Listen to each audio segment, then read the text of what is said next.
It's like somebody's going to murder your whole family kind of voice.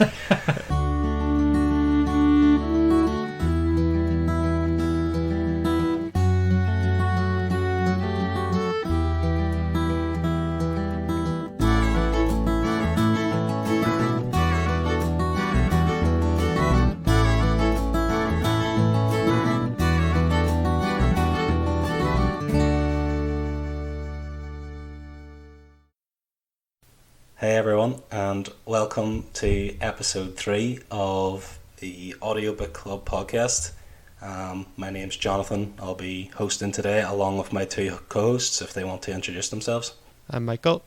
I'm Stephen. Cool. So today's book that we'll be looking at is 2001, A Space Odyssey by Arthur C. Clarke, read by Dick Hill. First of all, I want to talk about a small summary of the premise of the book without giving away any spoilers. So the book starts off with an unusual monolith appearing in prehistoric Africa about 3 million years ago, and this inspires a group of hominids, which are kind of like ancestor of modern humans, to use tools for the first time to hunt and things like that. And so this is essentially the beginning of the transition to modern humans, so we can say that our whole evolutionary chain could be attributed to this monolith teaching these basically man-apes how to hunt and use tools. And so then it skips forward to the year 1999, and another monolith is discovered on the moon, and the humans discover that it's got a perfect 1:49 ratio, which leads them to believe that this has been constructed by intelligent beings. And then the rest of the book is based on a journey a mission to Saturn. So this is one thing that I will be bringing up later, is the difference. The book actually uses Saturn and the movie uses Jupiter, but anyway, the mission to Saturn within the book, and this begins with 5 human crew members, and only 2 of them are conscious, and the other 3 will be awakened closer to Saturn. So that's essentially a brief summary of what happens in the book. So it's mainly most of it is focused on the actual space mission. So then why did I choose this book? First of all, I am quite interested in science fiction topics, and this book, of course, is probably, you could say it's the biggest influence on science fiction. It was probably the first major piece of work on science fiction in terms of space travel and things like that. So I just thought it was right to go for this one early on in this podcast. As well as when it was written, it was actually released in 1968, which is 1 year before the moon landing. So they didn't even know, no one had actually been, just past the outer reaches of Earth. So no one had actually been as far as the moon or anything like that. So this was kind of revolutionary in what it was showing and what it was discussing in terms of space travel. And everything had to essentially be made up. Of course, I'm sure they did do some research into the science behind things like this, but they had nothing else to base it on, no actual real life missions or anything. And then of course there is part of the story, which we'll get into more depth, is the perils of technology, specifically AI. So we'll talk about that more later. But yeah, all those topics would interest me. So I just thought this, and it was a book, of course, that's quite popular and one of those kind of read before you die books, and I've never read it or seen the film, so I was just quite interested to do it. So anyway, I would like to pass it over now to discuss what did they know about the book, in terms of external media. Have they read it before? Have they seen films? So so what do I know about it? I've seen the film before reading the book. This is the first time I've read the book. I've seen the film a few times, and obviously, as you said, it's kind of influenced a lot of, if not all, science fiction that's come afterward. So you kind of see it's certain parts of it cropping up in different pieces of media. Like, for example, let's take one out of there. Like the AI going wrong. We could say, like, I don't know, Terminator could have drawn from that, or there's kind of allusions to HAL and loads of different sorts of media. HAL specifically, like me and Michael were chatting there before the episode, and Recess. There was an episode of Recess with a HAL copy in it. Yeah, and, I think Wally uses it as well. There's like the Yeah. AI controls the ship. yeah, the villain in Wally, yeah, and Portal is another one. So the main villain in Portal is also based in HAL. So Substance. there's definitely loads of like stuff out there that's influenced by 2001.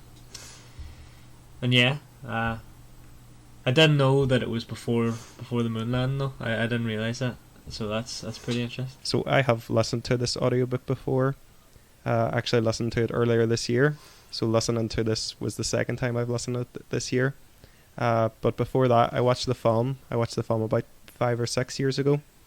And then in preparation for this episode, I have watched the film again after reading the book. So I've experienced the story 4 times together. So and I'm ready to talk about it. So I guess we'll go into the high level review without kind of giving anything away. Just kind of what you thought of the book. Did you like it? Things like that. So yeah, I can go over to Stephen here. What did you think of the book? What did you like about it? What did you not like about it? I had okay, so I had a bit of trouble reading this book, for a number of reasons, but mainly, I don't know. I think what I thought about the book. There's a lot of setup in this book, right? Particularly in the first half, a lot of stuff being set up that doesn't really pay off for a good long while, and I think, as short as the book is, I think it kind of went on too long. But it was a hard lesson for me, I think. And I also think that like a lot of the stuff, there's a lot of visual stuff in the film which doesn't really work in a book form, I think.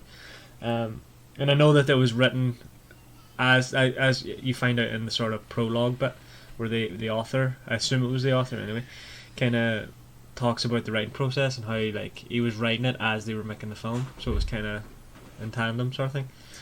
But I think that there's a lot of things in the film and the book that don't translate as well as the film did, if that makes sense.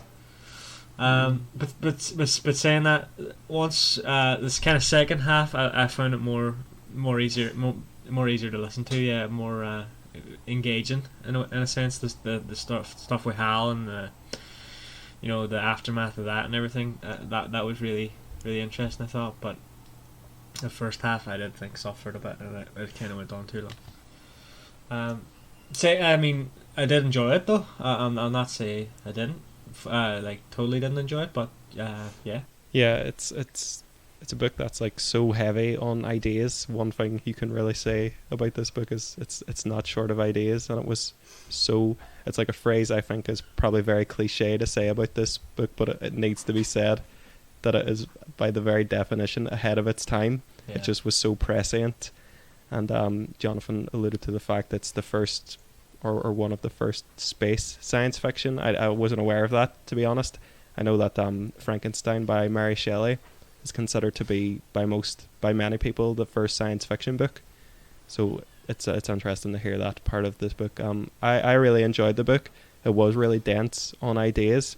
It's the writing style is very clinical. It's very matter of fact and explaining, the setup to the spaceship and everything. The description. It's not really character focused or anything. Yeah. It is that.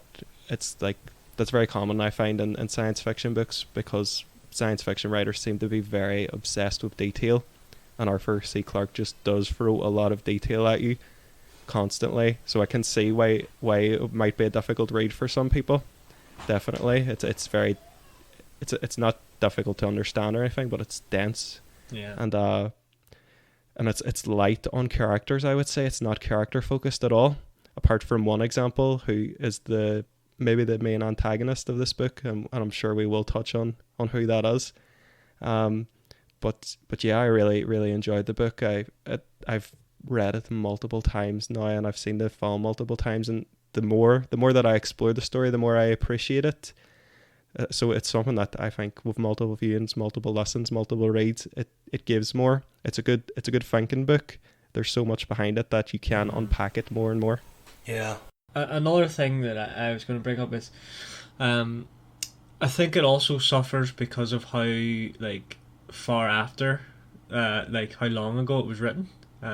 Not to say that um, it's I don't know. It's because like we're so advanced now in a sense. We have all these kind of things like computers and stuff like that there that it kind of. Let me put it this way, if I had listened to it when it was written, I think I thought it would have enjoyed it far more.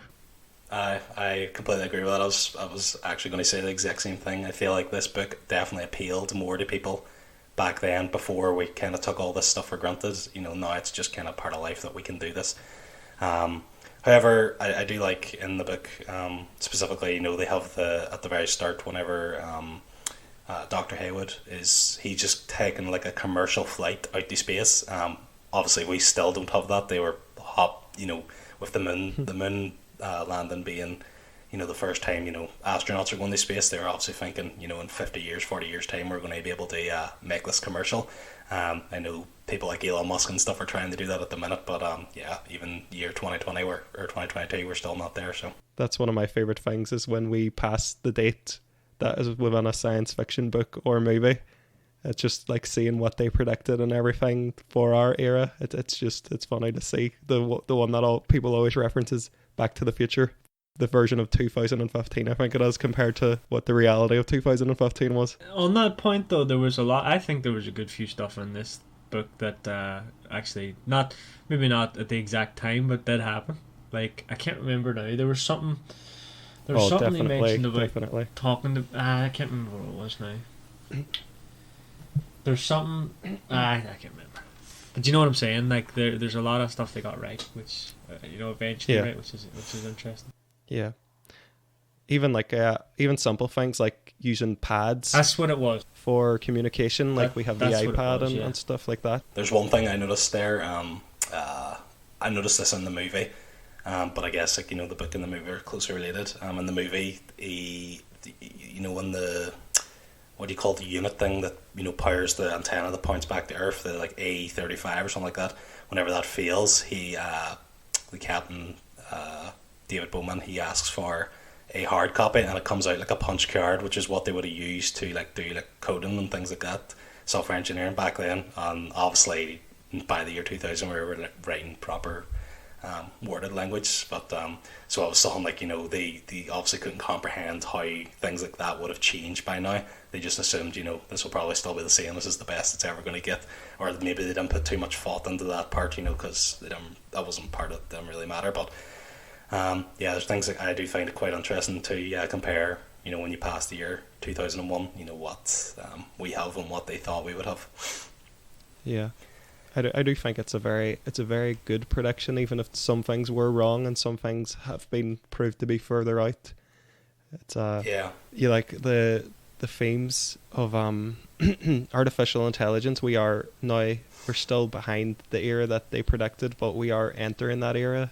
It seems like we're augmenting intelligence and using it as for smaller processes and stuff. So it feels like a lot of it still applies to the life we're living in right now. It feels like he should have named the book 2023 A Space Odyssey or something like that, in terms of like what I predicted is kind of looking now like it is more going to happen.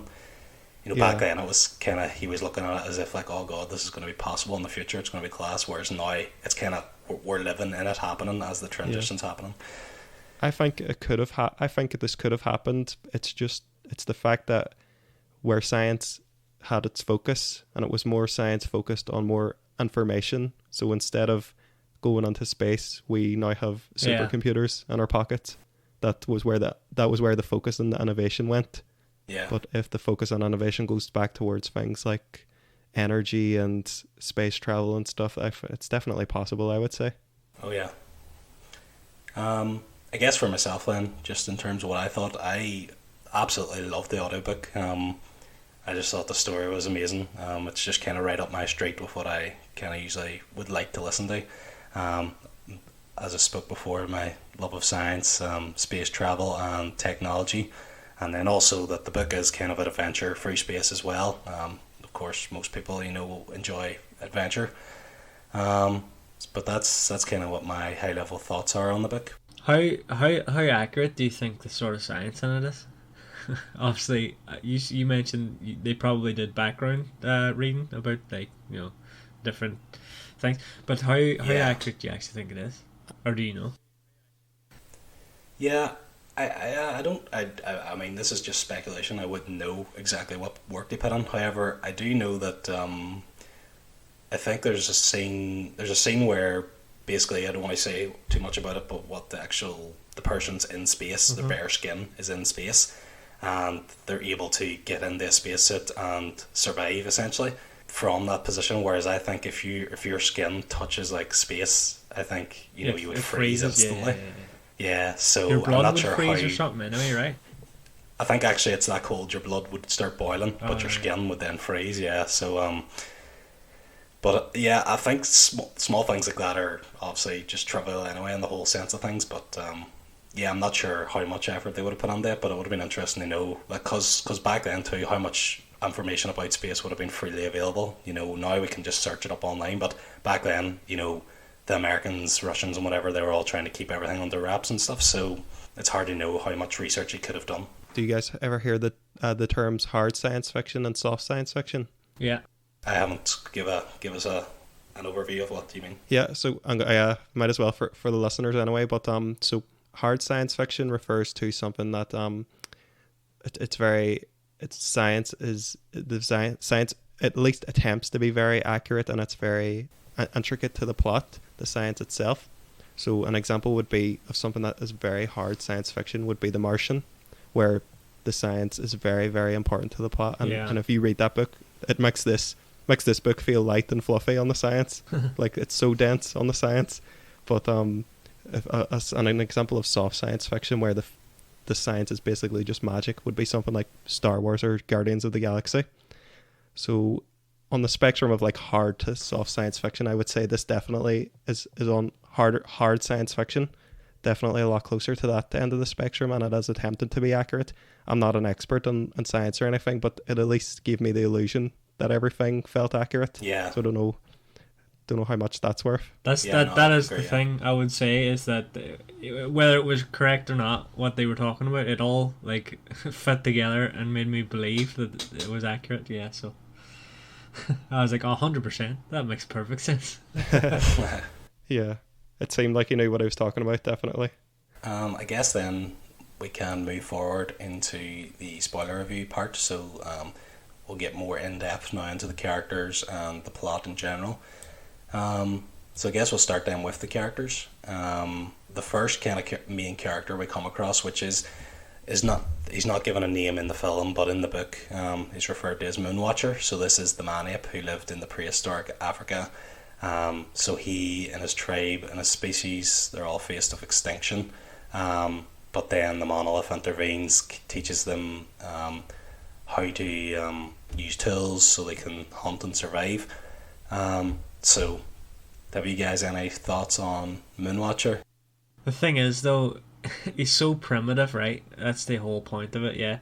That it's hard. I don't even know why they. Well, I suppose for the book you kind of have to. But, like, why does he need to have a name and stuff? Because he could have been any of the apes at any time because they're all basically the same. Right? He's no real personality. Other than he's, like, the leader, there's no real sort of personality to him or, you know. Yeah, I like So- the way, like in Yeah. the book, it's like I think it starts by saying that his father like died or something like that, and he's like, and I never thought of him again. And I was like, Yeah. it's a bit, Oh, rough, yeah. like. Yeah, but like as a character, I mean, I don't know. There's not much to say. Like, I don't think. Yeah, he's just a lot of characters on this they're just vessels to explore the ideas, I would say, and that's definitely the case with did you say Moonwatcher was his name? Moonwatcher, yeah. Moonwatcher. Yeah. So on this section of the book in general, I don't know how you guys feel about this intro. It's definitely divisive from what I've read online because I like to read other reviews to get ideas for talking points and stuff. But it's definitely a talking point this part of the book. It's like and you guys both touched on the fact that the book and the movie were made concurrently, more or less, Yeah. which is really unique. It's not something that I'm aware of another situation where that happened. It's an interesting process, but for the start of this book, yeah, I think the beginning is very interesting. It's almost like incomprehensible, I would say, in the movie. I had no idea what was happening when I first watched the film. It makes a lot more sense in the book. It's a bit of a harder open for the film because you are literally like, what the is going on?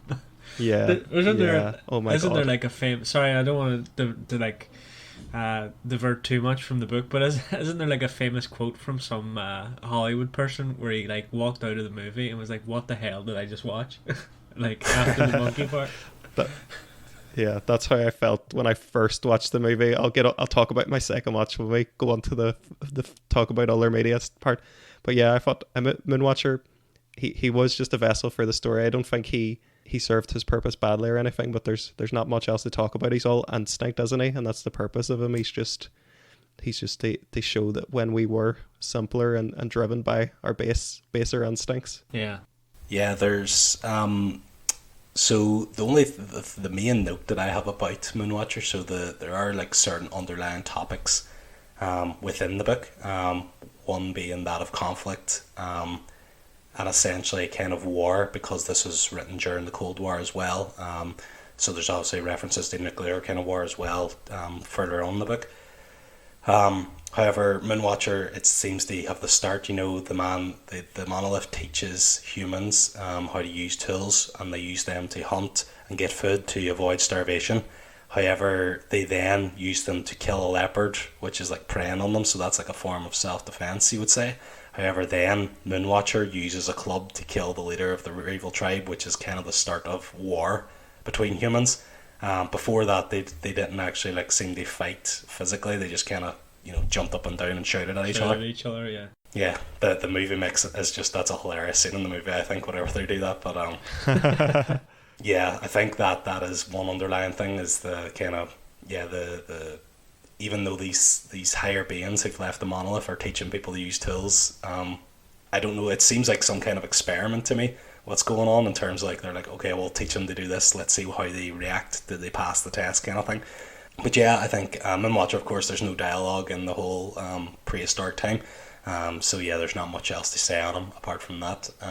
So I guess we can move on to the next character that we come across, and kind of just going on these in terms of the order that would there appear. That's Dr. Haywood Floyd. So he's the one that travels to the moon, where the TMA-1 monolith, which is the second one's discovered.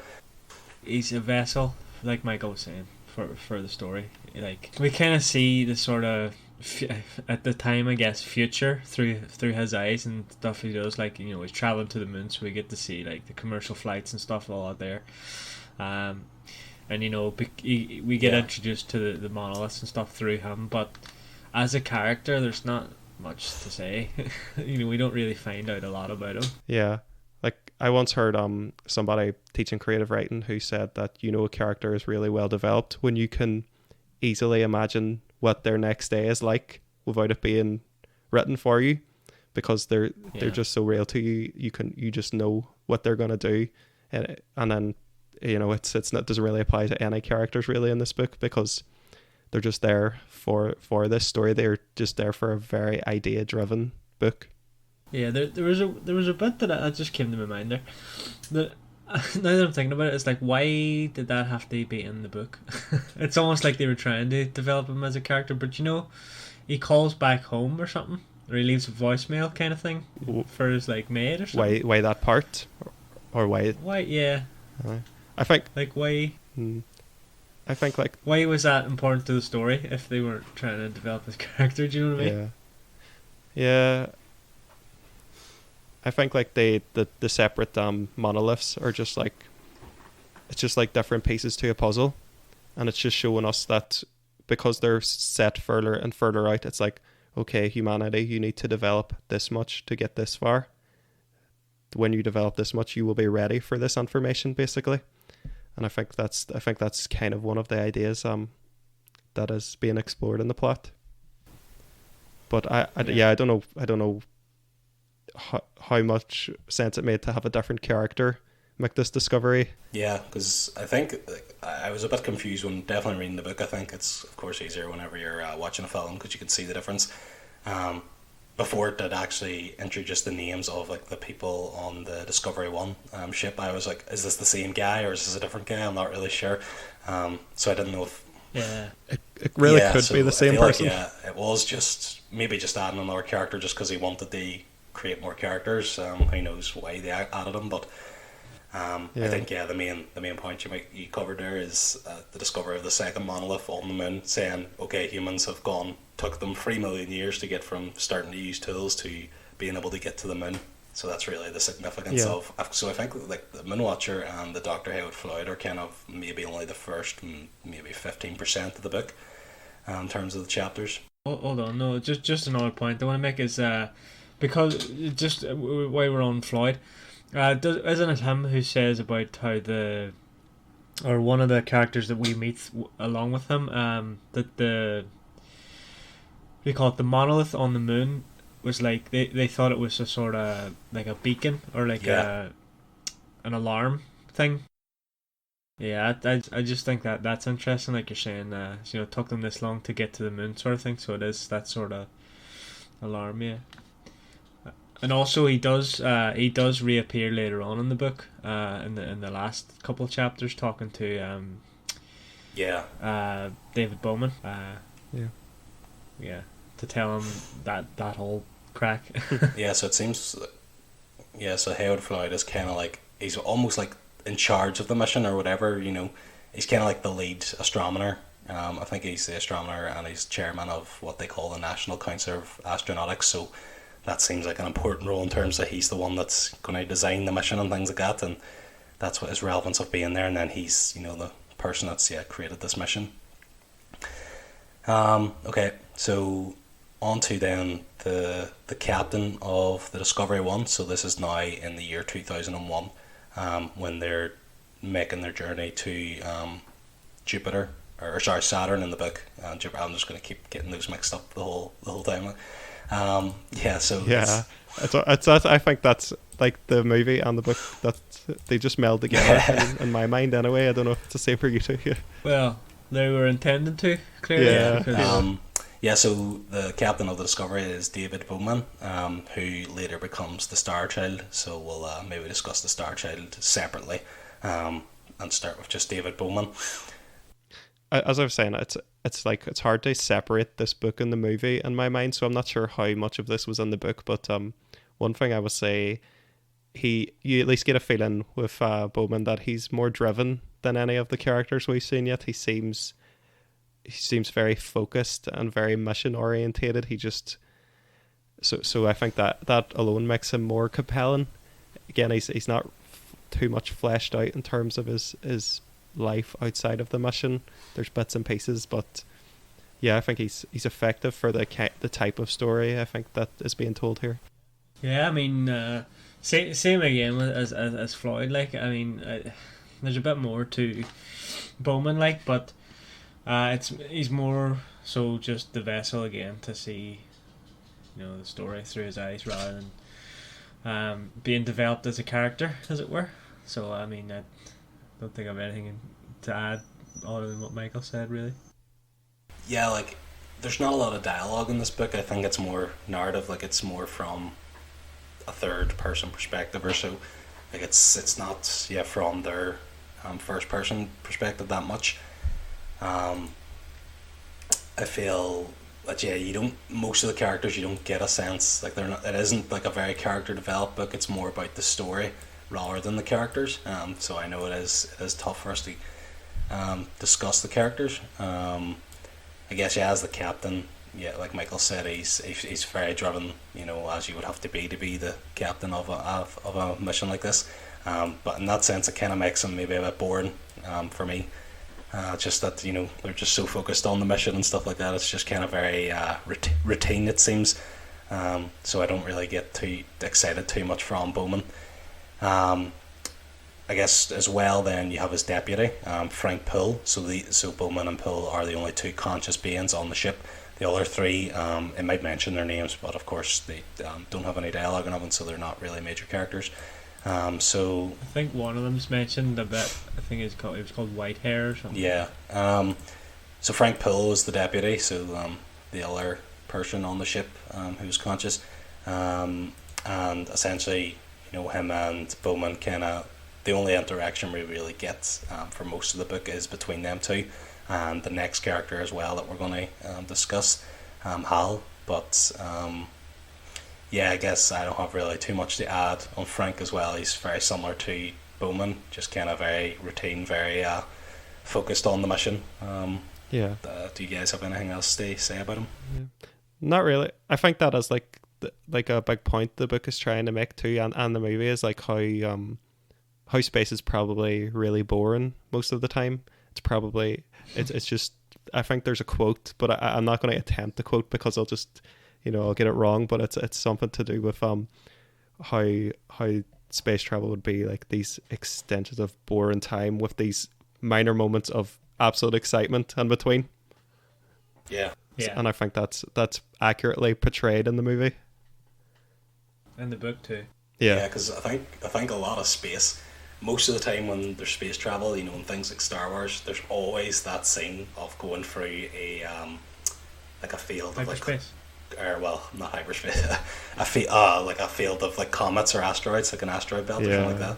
There's always that scene of dodging, and I'm pretty sure early on in the book it's like we've already calculated what we'll come into contact with, and there's no worries. So it's just like already saying there's going to be no exciting scene of dodging asteroids. It's already told us that. So the real excitement, I guess, will come from now.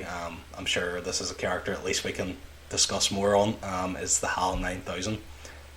So the HAL 9000 is Discovery's intelligence, essentially, that controls and monitors most of the ship's functions. However, it's also like a very sophisticated AI that it's supposed to be close to being human itself, having feelings and able to have conversations and have relationships with humans. So of course, HAL eventually malfunctions and kills everyone in the crew apart from Bowman. So that was what I was discussing about him. He actually tries to kill Bowman, but he gets the spacesuit on and is able to shut down HAL eventually. However, I want to just get your thoughts then on what you thought of HAL before all that happens, before we actually knew that he was evil. Well, here's the thing, like, as it says, this is the part of the book where I started getting super interested again, was the HAL stuff. And it's I find it kind of funny because he's an AI, but he's the most like character with the most personality. I was gonna say the exact same thing, Stephen. I was gonna say that exact thing. Which is pretty funny. Like, but yeah, obviously, he's programmed to kind of carry out the mission and make sure everybody's like taking along with no issues, and he's the only one that knows the purpose. Or isn't that right? He's the only one that knows the purpose of the mission, and he's supposed to tell I think them. the three people sleeping, I'm pretty sure, know it as well. Oh, right. They're asleep. But the two, Bowman and Pill don't know. Yeah. Yeah, so basically, like, he develops a fault, or there's some sort of error in his programming which causes him to kind of try and protect himself, as it were, by killing off the rest of the crew, which is it's definitely a good twist. And I think it's really interesting as an idea, because we that's constantly talked about nowadays, is AI is going wrong. So it's pretty nice. It's nice to see that they were thinking about that even then. I think Hal is an absolutely excellent villain. I think he's so iconic. It applies to this audiobook, not just the movie, where the disembodied voice, because the audiobook actor kind of mimics that voice as well. And you kind of touched on, Jonathan, that you think he is, you said evil, but I think there's a question to be had. Is he actually evil because he's just carrying out his programming? Like, there's a conflict that arises on his programming, and he's just trying to see it out. So I think that's something that could question, because he is like and I think he's interesting thematically, because so much of this book is about how a higher form of intelligence has uplifted humanity, and now here is HAL as an uplifted technology by humans. So it's like this kind of grandfather father child relationship, and Hal is like the product of humans and has the same kind of flaws built into his programming. And there's even points where I felt sorry for Hal, especially when he was getting shut down and he reverts to that childlike state. I genuinely felt bad for Hal and thought that, you know, he did have good intentions, but he was just it's confusing me, kind of the difference between the movie and the book, because I think there was a difference in his motivations between the two, but there's a malfunction and then there's a conflict in his program and he has to keep the mission secret. So in the movie, I think that's not explained. I think it's just that he's crazy, right? But in the book, it kind of goes beyond that, where there's this fault in his programming first of all, but then the two guys go off to talk about, you know, turning him off, and there's a bit where they mention that I think it's actually the narrator, that to Hal being turned off is like dying. So he basically, as I said, he has to kind of protect himself then. Yeah. He's just driven by self-preservation then. It's something that we can all relate to, like his motives. Yeah, so he has to survive because he needs to carry out the mission. So there's a whole conflict there. So I mean, I don't know if he's a villain necessarily, but I would say antagonist definitely. Yeah. I think so. The actual the malfunction is that he has to keep this secret until an appropriate time.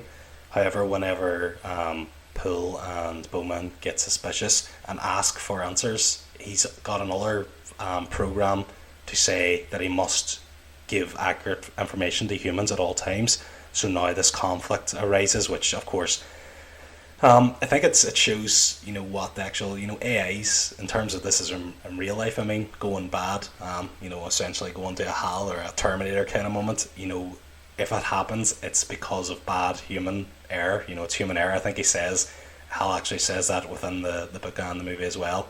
You know, that it's more likely that humans are going to cause the error than the HAL is. So yeah, it is always going to be human error. But I liked what you said there, Michael, about the intelligent life, you know, lifting humans up, and then humans now creating this new life. I think that's quite a good point, and yeah, just quite interesting. I had never actually thought about it that way myself. But yeah, I think I did read something about Hal. I think in the book he's operational since 1992, something like that. Yeah, because they wanted him to be like a 9-year-old child. They kind of have that kind of childlike behavior.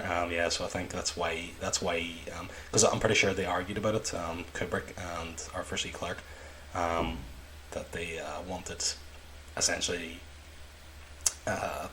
him to be childlike. So yeah, you get that feeling. Yeah, there was two different ages. Arthur C. Clarke wanted him a bit older, and Stanley Kubrick was arguing in favor of younger, wasn't he? Yeah, exactly.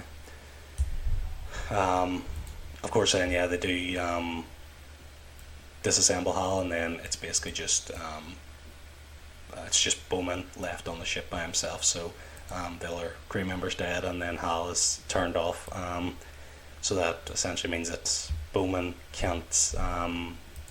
I think because Hal's controlling most of the ship, so Bowman can't really get back to Earth essentially. So they fly to. He continues on in a way until Saturn, and then there's this whole part then about finding this third monolith, and Bowman, the ship actually goes inside the monolith. So this bit's of course where things get a bit trippy and a bit weird. Yes. So what did you think? I think in terms of like set and stuff like that, this was my kind of favourite part of the book in terms of when it started getting all weird like this. I'm eager to hear your thoughts on it then. I think just because, like you said, their space is kind of designed to be boring. It's, just a big empty space. But when it goes into this place, it's, especially when you watch the movie. God. Yeah, when I said before the part at the beginning was utterly incomprehensible about the book, this part, oh my God, I did not have any clue what was happening the first time I watched this movie. It makes so much more sense having read the book now, and when I went to watch the movie, it made me appreciate it a bit more. Yeah, yeah, It's I think I like that it's abstract, because I think they were working within a budget, weren't they? They couldn't like do this thing where they appear in this like alien civilization or anything. It just had to be this absolute mind melting kind of experience. yeah. And Just then within colours that, and yeah, and then within that, Bowman's, I don't know. There's probably different interpretations of what happens then, whether it's the advanced life forms create this shell of something comforting for Bowman to live in, or does his mind do that? I'm not sure what is accurate, but it's probably up for interpretation. Then he has this like hotel suite that he lives the rest of his days out in. It's definitely interesting. I thought it was incomprehensible when I first watched the movie, but I enjoyed it a bit more reading the book and then rewatching the movie the second Yeah. time. For me, I think I would go with that this other civilization, if you like, created it for him, because when he's in the hotel room, he finds is it the Bible or no? Does he mentions about the Bible, but there's some book that he finds, and he's flipping through it, and the pages aren't like pages, right? So it's almost like they've kind of, this is how I interpret it anyway, is that they sort of scanned his mind for things that are recognizable, but they don't know how to exactly so they put them together, sort of thing. they could create like the shell, but not the finer details. Exactly. Yeah. yeah. I thought it was, I think it was designed to be like visually appealing, so I think it's better in the movie. But like Michael said, reading Yeah. the book and watching the movie gives you a lot better idea of It what makes is no actually happening. sense if you watch Yeah. It makes no sense. Yeah. Yeah. However, then the result then is that Bowman is transformed. I think in the movie it shows it more clearly. He ages until he's an old man. He's like lying in bed, and then all of a sudden he's like a baby. But it's like it's a clearly, sudden snapshot. Yeah. yeah, it's like he's clearly a powerful being of some sort. So they refer to him in the book as the Star Child.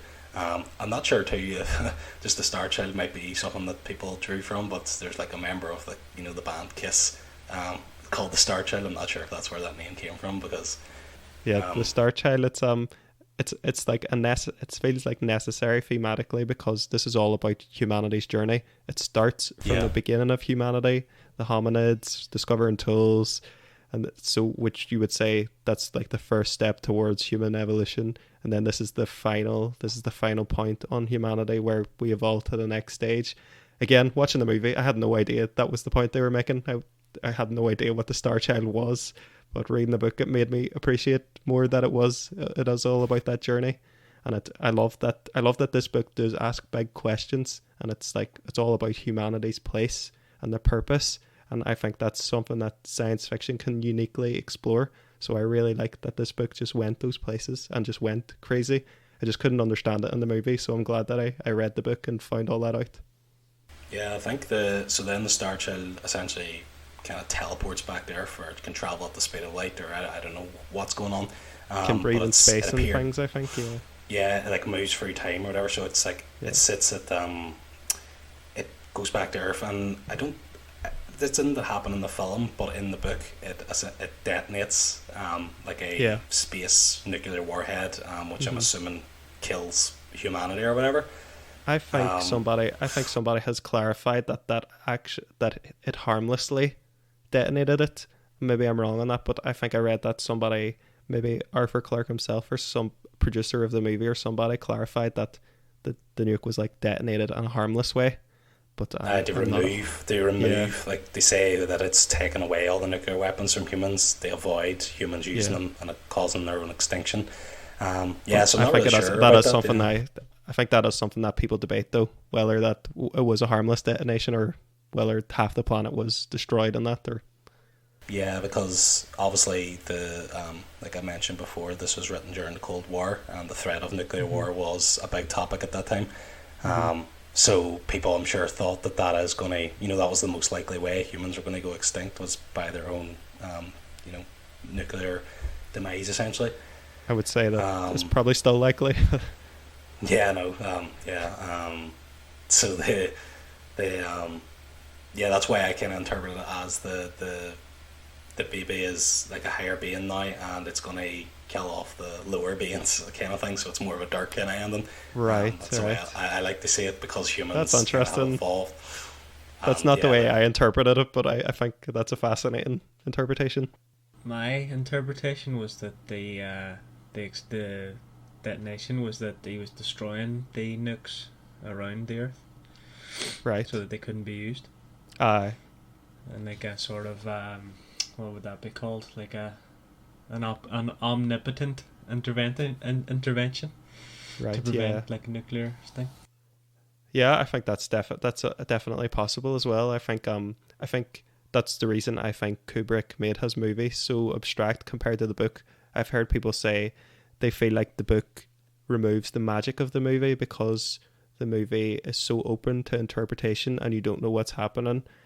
So it leaves so many things to be speculated about. But I definitely prefer being upfront about things the way Arthur C. Clarke does, and like trusting us more or less with the information, and then we will like form our own meaning out of being given information. I don't like things being made very abstract the way Stanley Kubrick often does.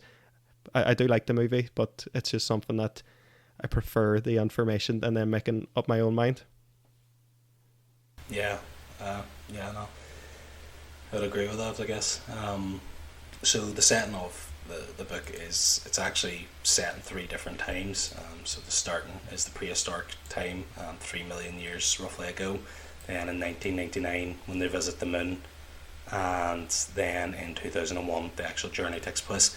And there's not like the actual moving about in time so much, because it is kind of about human evolution. I guess that's the whole point, and they would have to do that. But you don't see that in a lot of books, moving through time like that, like so suddenly.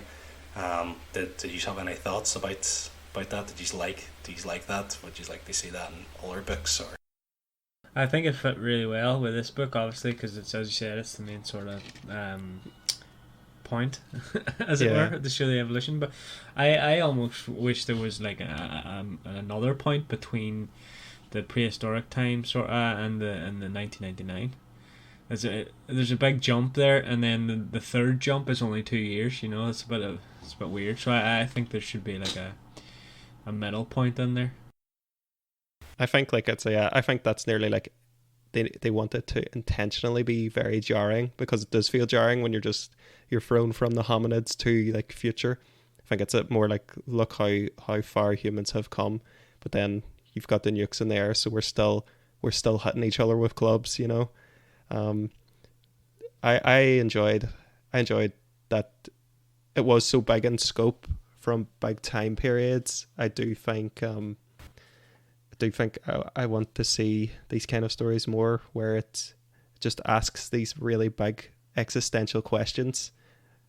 yeah, I think I brought up this question for exactly what Stephen said there, that he kind of wished there was another time. I thought that it would have been nice, like, so you have the prehistoric time, and the man apes find them on off. They don't really know what they think, and they just kind of like go along. That teaches them how to use tools or whatever. Mm-hmm. I think then it should have been maybe like the next jump should have been like ancient Egypt or something like that, and like humans who didn't know back then, they didn't know much about space, but they were kind of fascinated. They actually thought it was kind of like the stars, maybe gods and things like that. So maybe they find another monolith, and it could be something like they built the pyramid around it or something like that. But it would have been interesting. That would have made the message of what the monolith is in the movie a lot clearer, because when I don't know if Stephen, you watched the movie before you read the book, didn't you, Stephen? Yeah, I did, yeah. Was it clear to you that was what the monolith was doing to the apes, like that? No. It was like uplifting them?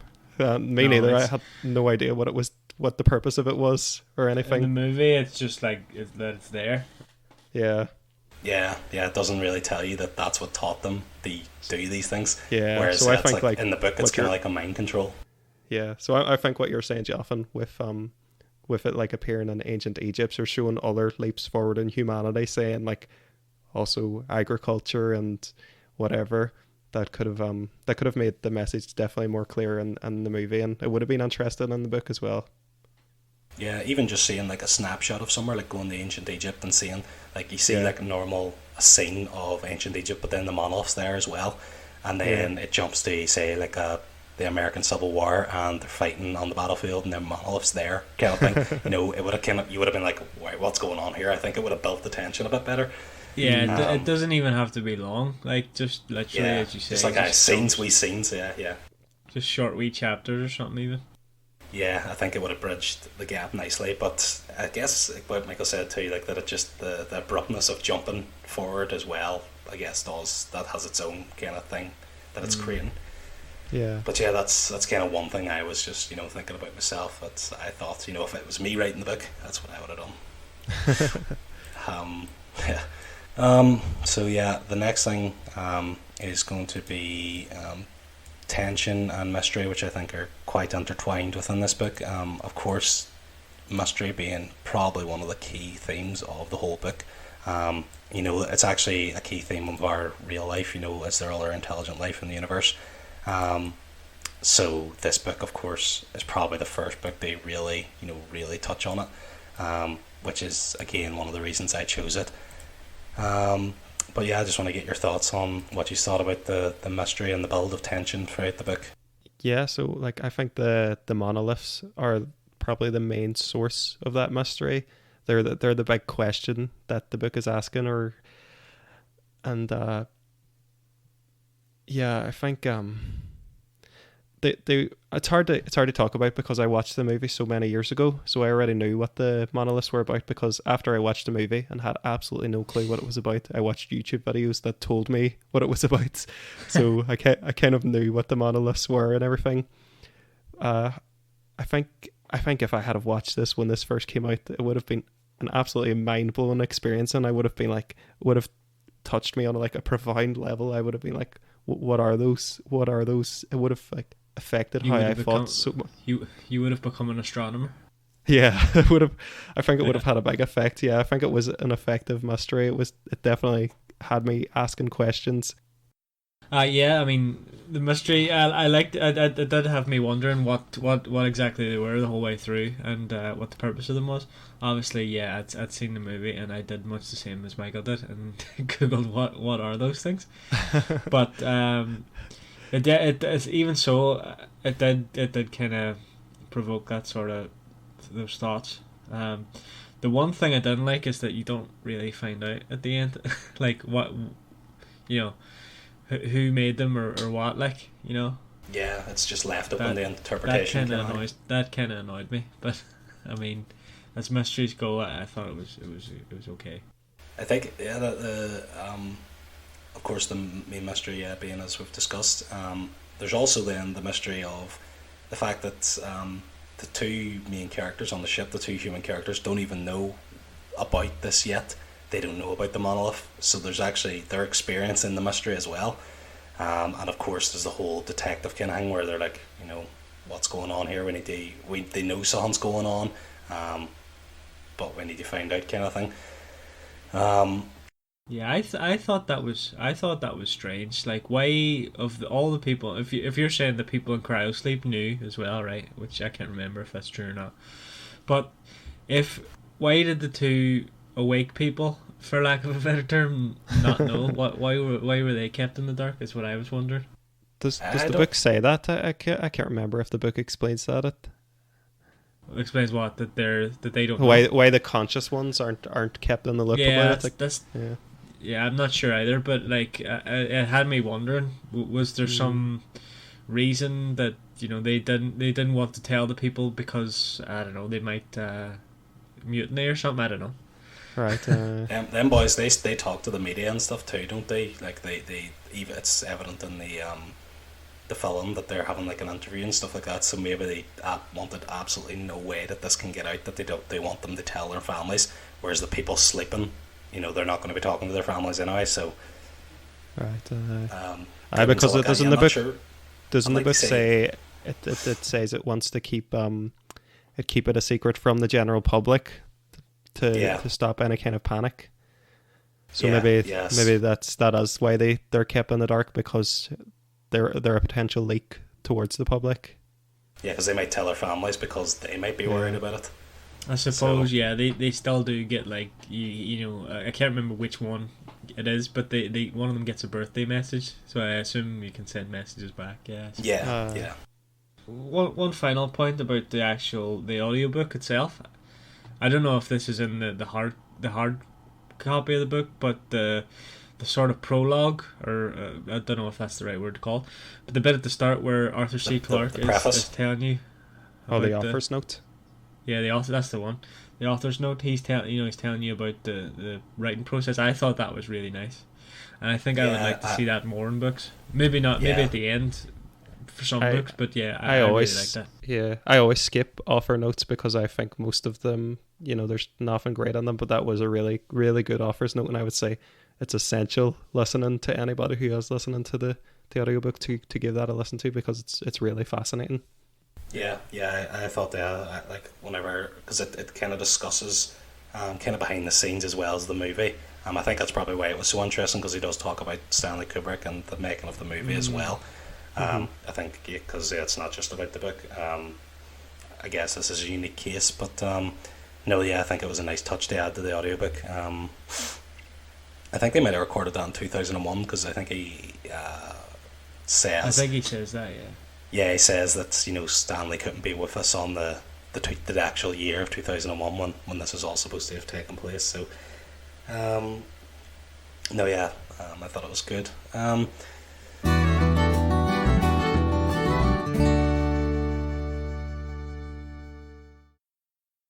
So I guess now we'll move on then to the star rating.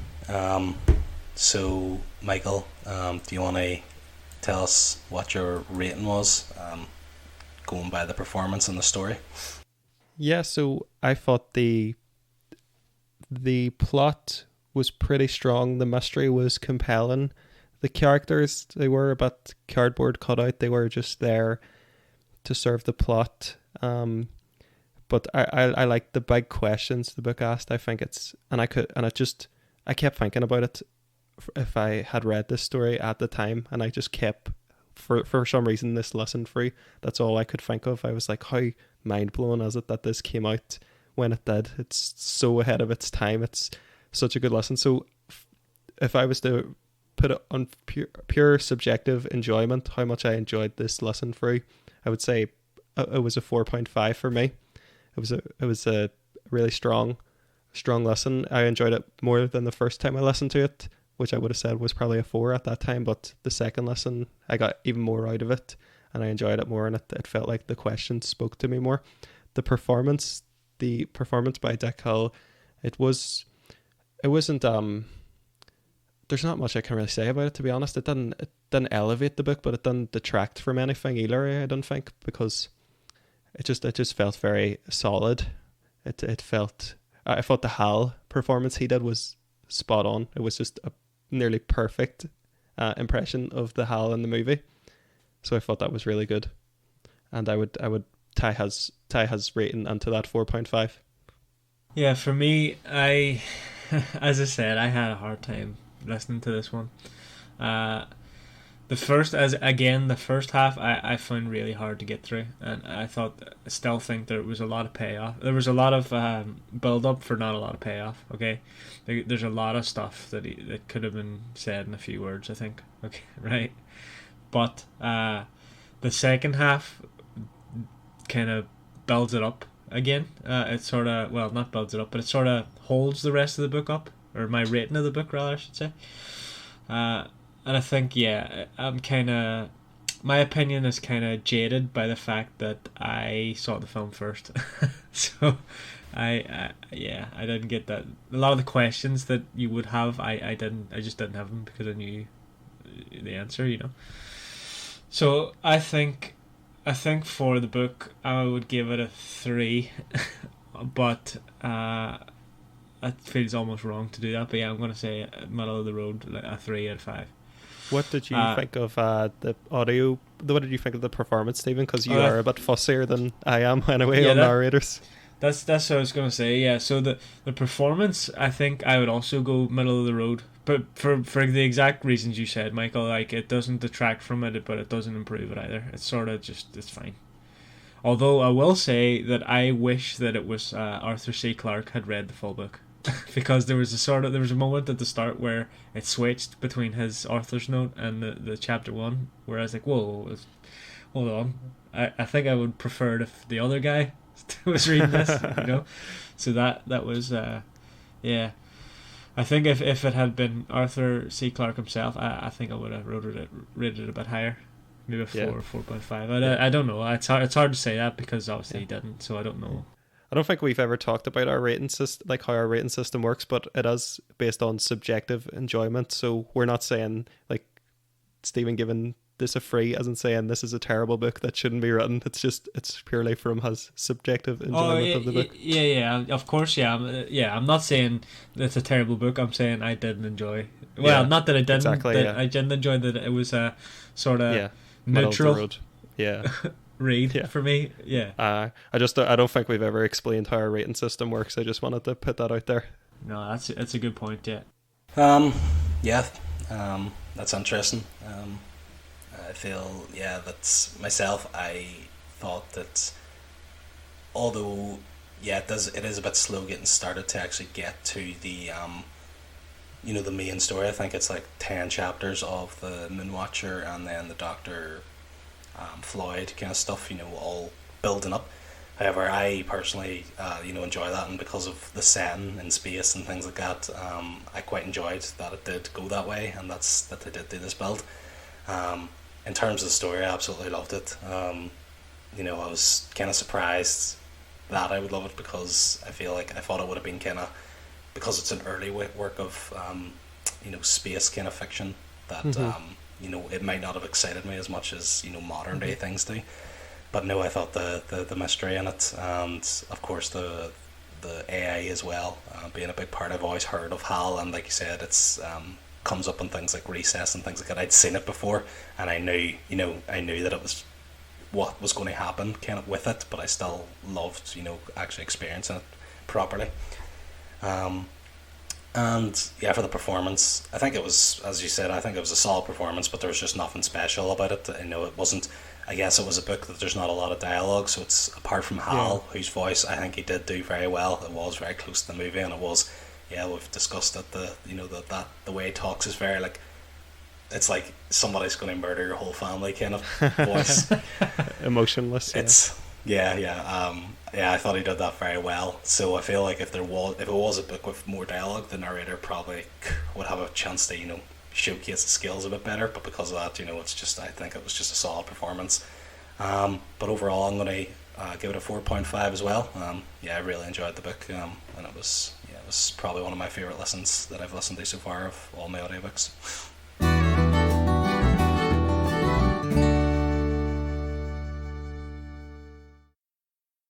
So moving on now to comparison to other media, we've been back and forth here with the film. Of course, this is a very unique case that the film and the story was written together. What did I think then? Just some things from the film that are different. The book uses Saturn, the movie uses Jupiter. The reason for this is because Stanley Kubrick didn't, him and his special effects supervisors didn't really know the best way to make the Saturn's rings, so they actually changed it to Jupiter because there's no rings, it's easier to represent. I thought the audiobook was far superior to the movie. I can see why the movie would have been good back in the 60s when you're watching this and no one's ever been to the moon or whatever. This is going to be really intriguing. It's visually going to be unlike anything else you've ever seen. But of course, now that we've seen things like Star Wars and all these kind of things that have derived from this, the movie for me was very slow. Like, I feel there was like a scene where he's going out of the ship on they replaced the AE-35 unit, and rather than just coming out showing okay this thing moves slow and then cutting to him changing the thing, he actually goes round the whole ship in a slow speed. And I was like, there's no need for this, but of course they were just trying to give you a sense of what space was like and things. The Velcro slipper scene as well. That was there's just some scenes, and there's like 20-minute like stints without any dialogue, and it's just all visual, which Yeah, where I they're guess in eating this day and age. the nutrient paste or whatever that was as well. Yeah. Yeah, and they're like watching the news, and there's just like no words being said to each other. There's no like emotion, like there's no crack, as we would say. Yeah, there's no crack. Exactly. It just looked like a very boring kind of thing. But yeah, I understand why it's probably like that, because it was going for the whole visual kind of thing. Like people Everything seeing those NutriPaste, yeah, we're like, oh my god, look at this kind of food they're eating. This is amazing. Yeah, yeah. Everything Stanley Kubrick does is so intentional, and he puts so much into every shot. There's no way he didn't think of absolutely everything when he was doing it. But as Jonathan said, I think the movie is like, it's a product of its time, and it would have been absolutely mind blowing to see this when it was released. I still have a great appreciation for the movie. I didn't like it on first watch. After reading the book, I like it a lot more when I rewatched it. Had a far greater appreciation for it, and it seems to be the way with like me and Kubrick movies. I don't usually like them on the first watch, and then I warm to them as I rewatch them. So that's a common theme with me in Kubrick movies. I've had the same experience with The Shining and Clockwork Orange and Full Metal Jacket. I like those movies a lot better on the second and subsequent watches. And the music in this too, I wanted to mention that as well. That it's so iconic as well, isn't it? As we got the I don't know where that song came from. Like that. I think there's actually, I read, was looking up trivia, that song wasn't composed for this. A lot of people think it was. It's actually something taken from, I think it was the early 1900s or the late 18. Is it the Planets by Thingy? Yeah, the opening song and the closing song. That one Michael just gave us a wee demonstration of. That was. I think Kubrick got that from something else he'd watched, but it was something that was he kind of popularized for this movie. Yeah, we see that in The Simpsons. There's a reference a lot to the music. There's the one that the wee classical piece of music too, when they're floating in space, I think is played when Homer's eating his crisps on his space launches. Oh, that's been reused, like.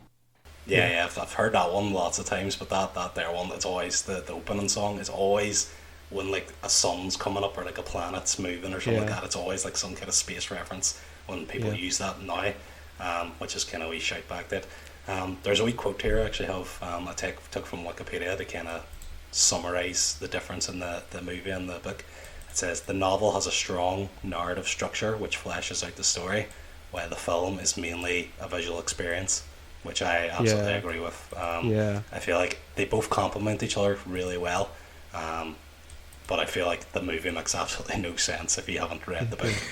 Absolutely. It's a great when you're in English class and you have to like dissect a book, what does this mean, the movie is a great film student movie, I think, because it's so hard to read on first viewing. You have to look at it so closely and pick it apart. Or you could just read the book and then you know what it all means. Yeah, so I guess I can move on to trivia now. So the only trivia I had I've actually already brought up. So do you guys have any additional trivia you'd like to add? As I said, the trivia, I liked it because a lot of the trivia was up front in the author's note. Yeah, if you want trivia, read the author's note. I agree. Yeah, I just wanted to like mention the fact that we know like the red eye appears a lot. We see it in Wally, the main villain, and that is very clearly based on Hal. You guys mentioned Recess a couple of times. It's a bit of a deep cut, but that there is an episode on that. I think The Simpsons has loads of references to 2001: Space Odyssey. I think there's ones in South Park. There's an episode where Bender falls in love with the ship in Futurama, and I think a couple of lines are quoted from Space Odyssey. So it's pop culture references everywhere about this book. The Portal series of games is very the villain in that is in both of those games is fairly derivative of Hal. Yeah. Even the eye and stuff, specifically. Yeah. The eye and the sort of things they you could even like say that it's the Terminator eye influenced by Hal's red light. Yes, it's red. I would say it is. And Terminators, the whole like plot of Terminator kind of, I say, would be evolved from this Oh god, so many science fiction movies AI like going wrong, sort of. yeah. Thing. Like, would Interstellar exist without this movie? Absolutely not. Yeah, so we all agree that this piece of work is highly influential on most things space and AI related in today's media. And still very relevant. The themes are just still so relevant. It's amazing that it was written when it was. I mean, I think we could find trivia for hours, to be honest. Yeah. Yeah. So that kind of concludes our discussion about the audiobook. So we'll kind of move on now to what else we're consuming or reading, other kind of media. So yeah, Michael, if you want to talk about what you're listening to, anything interesting or? Yeah, so recently I talked about on the first episode how I was in the process of finishing Better Call Saul. I have now finished it, and I definitely recommend it. The ending is not like this huge climax. I would say that happens around the mid-season finale, so don't be expecting anything like that. It's kind of tying up everything just in the second half of the season, but it's great for giving closure if that's what you're after. I would definitely recommend it. I think Vince Gilligan has made two of the greatest shows ever, and Better Call Saul and Breaking Bad. I think I just so appreciate this, what he's done, and just trying to think anything else that I've watched. I obviously watched Space Odyssey since we were last talking about. I talked about that. Really, what do you think? If this Is it podcast any isn't good? enough, might watch it And sometime. I want to talk about a podcast I listen to a lot. It's called Reply All. It's a podcast basically about the internet.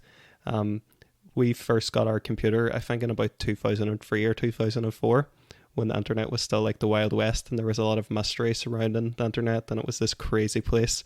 So it's basically like a deep dive into all those stories, and it's like this very journalistic approach to internet culture, and it's a phenomenal podcast. I remember going to your house and being on the computer. a bunch. Yeah, seems like we had the only computer. It was like one of them stories. We had the only computer in the neighborhood. We had one. You know, my dad's like with computers, like, but I know. Yeah, ours was the only free one there that all the adults weren't using. yeah, I remember just as an aside, I remember going to your house and playing random games. Like, I think we played The Sims. Oh, and yeah. Wish we could have a whole Terminator, podcast dedicated to Sims. Yeah. Yeah, Stephen. I have watched other stuff. I just can't remember now. I'm still watching Andor every week. I'm loving it. It's just amazing. It's like it's just a really good Star Wars series. I would definitely recommend it. What else? I'm also listening to the audiobook for Game of Thrones, which is another of the reasons why I had such a hard time listening to this, because I get so invested in the Game of Thrones one that, you know, it's kind of hard to switch off to listen to the other book. I haven't got to that part yet. But yeah. What else? I'm trying to think. There's something coming out that I was going to mention.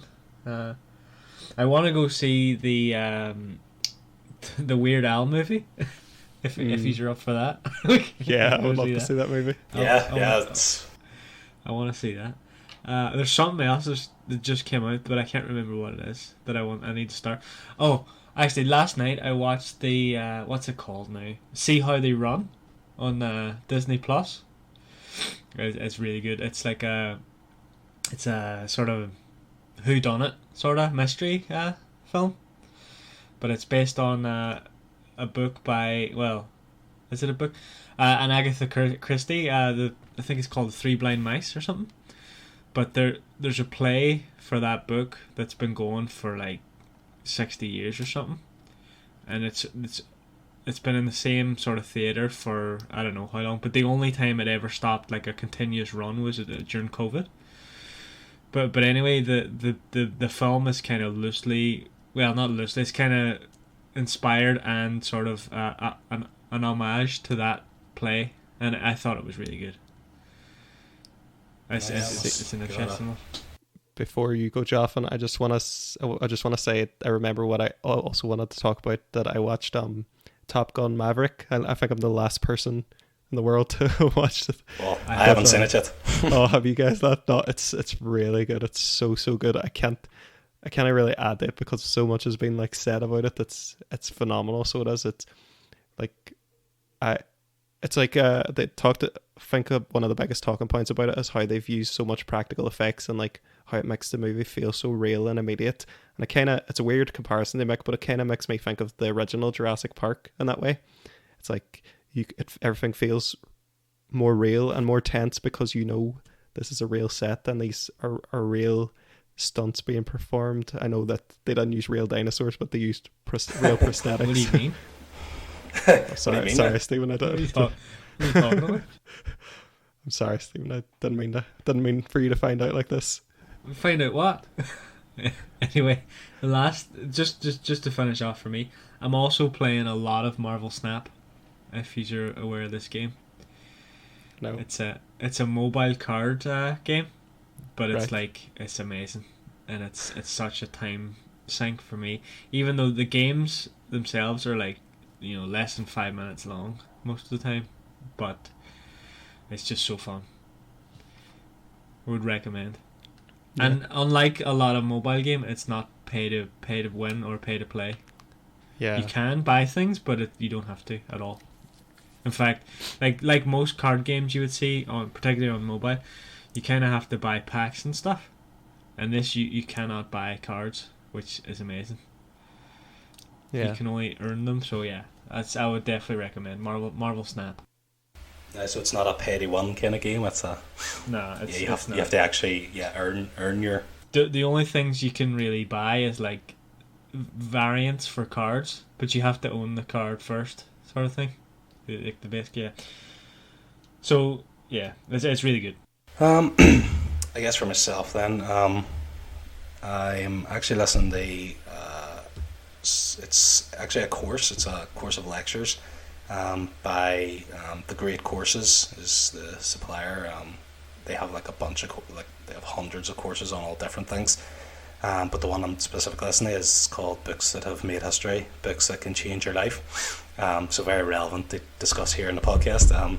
It essentially goes through, I think it's about 35 lectures, so each one's a different book, of the most influential kind of books of all time. So I think the first episode's about the Iliad, and then it even covers the religious books like the Quran, the Bible, Gilgamesh, things like that. It talks about George Orwell's 1984. It's basically their selection of books that they think it can change your life if you read it, change the way you think, kind of thing. And the lectures, you would read if you were interested, you would read the book beforehand and then listen to the lecture because they kind of discuss. It's like there's no spoiler holding back or nothing like that. Obviously, for most of the books, they're like the Bible and all. It's not really possible to give spoilers but. Jesus dies in the end. Did you know that? Shut up! No way. But yeah, it's a really good thing. It's only 30-minute lectures too. Like it's kind of quite nice to listen to. And the guy has a good voice. The one that I'm listening to is narrated by Rufus J. Fears, you call him. But that consumes a lot of my listening time. I'm also at the minute listening to The Great Gatsby, which could, of course, is quite a popular book. Yeah, that probably will appear in this podcast at some time, so I'll be all ready to go. I just need to watch the film. I think there's several films. Well, the most recent, the Leonardo DiCaprio recent one. Yeah. So that's my kind of listening in terms of audiobooks at the minute. I'm working my way through Better Call Saul. So Michael's already discussed this. I must be doing an episode every 3 weeks or so. I'm absolutely slogging through it, but I think I'm going to be starting House of the Dragon too pretty soon. So that will be another show I'll have on the go. I need to start that as well. Yeah, apparently it's very good. So House of the Dragons podcast spin off. Yeah. So that's everything from me in terms of what I've got going on. Yeah, so I think that's everything on what the other things we're consuming. So now I want to move on to plugs. So first of all, I'll start off with plugs for this podcast, which is that we have a Twitter and an email set up by Michael. So thanks for setting them up, Michael. So the Twitter handle and the email address will be in the comments. So I think we'll put it in the description. Yeah, it's what is it, at audio club or at audiobook_club, and yeah, the email is just the audiobookclubpodcasts@gmail.com. But yeah, we'll put them into the description so you can see them. I don't have anything. Yeah, if you want to send us any recommendations, you can email us or tweet at us as well. We will log anything that comes to us. We're still figuring out how to handle listener recommendation episodes and all. It's something that we're going to decide upon, but definitely send through your votes and we'll collate them. Yeah, I don't have any personal things to plug, so I'll put it up to you guys. Do you have anything? Play Marvel Snap. I talked about a couple episodes ago about the podcast I was working on. I wanted to have that out for Halloween. I underestimated how much work it was. It's something I'm still working on. I would say I'm about 70% on it now. So I hope next episode I can say that I've put it out there. But what is it again, Michael? Like so I've written a lot of, I've like got horror stories in the bank, so it's kind of like my narrated version of like Twilight Zone kind of anthology thing. So are these your own stories? Yes. No, and very interesting. Yeah, and I also wanted to say that I write I put some of my fiction up on the site Wattpad. I've got more or less a full book on there, fantasy book, and I've got like a wee serial I'm doing at the minute. It's like a wee urban fantasy called The Shadow Sisters. It's kind of like it's kind of a Stranger Thing high school drama kind of story. So that doesn't have a lot of views right now. It's only 13 parts on, so it's kind of a newer one. But I put up a new wee part every week. Yeah, you'll have to put the links to these things in the descriptions whenever you get them. Yeah, I will do. Yeah. It'd be interesting to read that, and you never know if it's good enough. It could appear on a podcast someday. So the podcast I'm working on, the intro, it's so cheesy, but I'm like hamming it up and loving it. Like that's the way it should be, to be honest. Yeah. If you have just a pure cool beat or something, that's no good. Like you need a yeah. It's so over the top cheese, like it has like just a take on Twilight Zone. Here, did you know that your epic fantasy is number 261 on animals on this website? Oh, on the nice. animals sub-story genre. Happy days. Yeah, I actually started writing that after me and Stephen went to see The Force Awakens, because I was like trying to write epic fantasy at the time, and my plots were getting like really convoluted, and I was like, I'm just going to write something. And then we watched Force Awakens, and I was like, oh, that's such a simple story. It's just like a heroic fantasy. I'm just going to write a simple story just to get something finished. So that was what I produced after that. Yeah, cool. I guess if there's nothing else, then we can do this part now where I hand over the power of host to Michael, and he will discuss his next pick. I'm so excited for this. I've been waiting on this all week. Yes. I agonized over this pick. I've actually changed it since I last spoke to you guys. Again, I wanted to do one of the most popular books of all time. The book I'm picking is not that book. I might do that again. I might do that book for my next pick. This book I'm doing is still extremely popular. It's called The Humans by Matt Haig. I'm going to just send into our private chat here. I'm going to send it to these guys. They can have a look at the cover. Have you guys read this book or heard of this book? I've never heard of it, no. Just for the listeners, could you, if nobody wants to actually click the link or anything, could you describe what the cover is? Let me just open it up here. I've got it here. It's basically like a back set of stars and the moon and one shooting star, and there's a dog in the middle looking up at the sky. Yeah, it's like the silhouette of a dog, kind of. Yeah. So do you guys want to have a guess at what this book might be about? Yeah, I'll go. So based on the title and the cover art, I'm gonna assume that it's a book told from the point of view of a dog, and his thoughts, or his or her thoughts, on the humans that he is owned by, and their day-to-day lives. Okay, Jonathan. Okay, I was thinking exactly what Stephen's done, but they play the game right. I guess I have to say something different. So the whole thing that Stephen said there, that yeah, it's from point of view of the dog, and the he's kind of describing his world and things like that, and obviously mainly focused on his owners and stuff. However, the fact that he's looking up at the sky, it makes me think of some kind, like, the night sky. It's always some kind of space travel kind of thing as well. Mm-hmm. So I want to add on to Stevens and say some kind of part where this dog ends up in space. Okay. Okay. Yeah. Right. We will. Okay. I guess we will see you guys. That's the kicker, you know. I guess we will see next episode how close you guys are. All right, that's all from us anyway. We will see you next episode, where will we be reading or listening to The Humans by Matt Haig, and that is narrated by Mark Meadows, and I love his name. Thanks for watching, everyone, or listening. Yeah. Bye. Bye.